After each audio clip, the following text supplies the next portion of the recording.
세계 선교지 소식을 살펴보는 월드미션 브리핑입니다. 이번 한 주 동안에는 어떤 일들이 있었을까요? 먼저 아시아 태평양 소식입니다.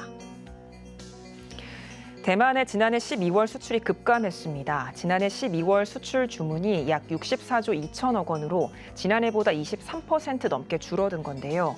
대만 통계청은 글로벌 금리 인상과 수요 부진, 재고 조정 등이 영향을 미친 것으로 분석했습니다.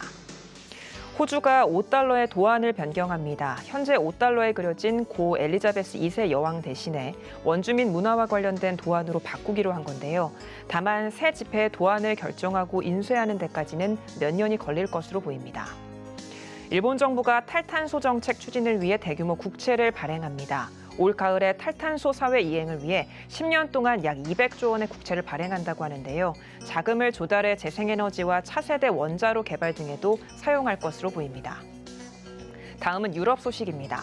영국에서 교사와 공무원 등 최대 50만 명이 임금 인상을 요구하는 대규모 동시 파업을 벌였습니다. 이번 파업으로 잉글랜드와 웨일스 공립학교의 85%가 문을 닫은 것으로 알려졌는데요.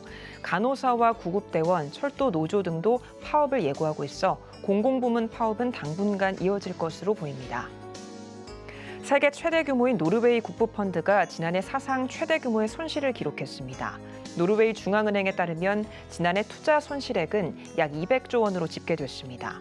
노르웨이 국부펀드는 우크라이나 전쟁과 고물가, 금리 인상의 영향을 받았다고 설명했습니다.